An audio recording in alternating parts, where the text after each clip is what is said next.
cast shadow. So if you put a hand over this paper, whatever shadow is on the paper, that's a cast shadow.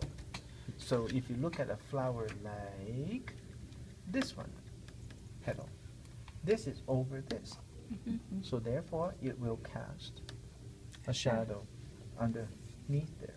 So the cast shadow will be sort of repeating, really good, repeating this small at the beginning, and then see, it's casting the shadow like that. So that's the cast shadow down here. So if you have a flip, like this is a perfect example. Well, I'm not quite done yet, but I'll show you. Which side is the cast shadow? Here, right? Yes. Because it flip over. So Yes, therefore, the shadow will fall here and then into like this. Then, what about this side? Because these two are the same color, and that's not good. So you need a core shadow.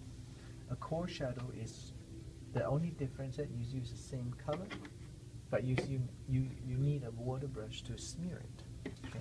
It's not wise to do it when it's wet, but it's okay. So you go like this. You put a little bit of color, just like the cast, but instead of leaving it like that, you take a wet brush.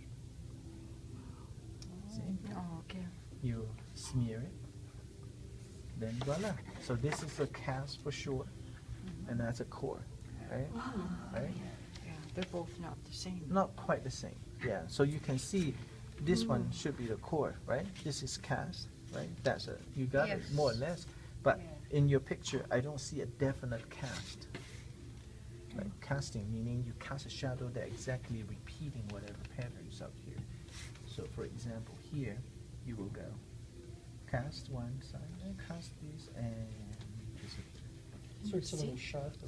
sharper. Yeah, you just don't smear it. You put it on, and that's all. You know, like this one here, you will start from here, and then you cast a shadow like on this side, right? So that's all.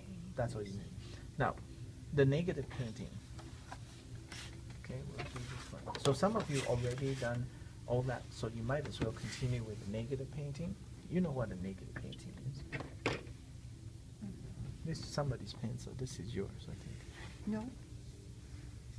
All right. So negative painting, there's two negative. One, you don't need to draw. You just pick up a nice dark color and go, oh yeah, this is nice dark bluey, green, black. And then you go, I hate that. So then you go paint, and you skip. This is called the skipping, right? So you see how you're starting off of a leaf. So I'm gonna skip over here. See? Oh, yeah. Oh, okay. So that's a leaf here, right? Oh. Right? Now You it's just become a leaf. Yeah. Yes. So in a small area like that, you really can't do too much, but it will hint. See?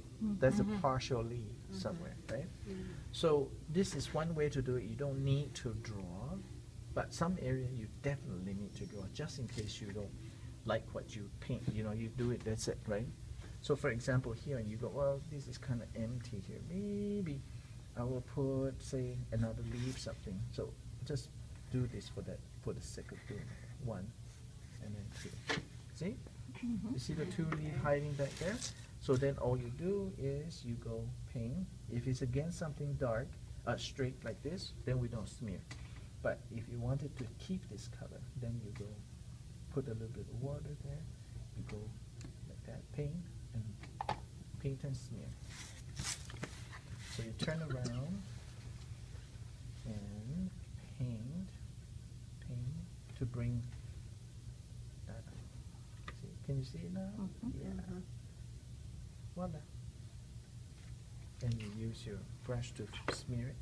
The purpose is just to go out behind it, and now you have hint of two leaves there, right? Now look at here. There's a big space. After a while, you get good at it. Then you don't even need to draw. You just pick up your brush, decide what you want, and then you just go paint. Skip. This one.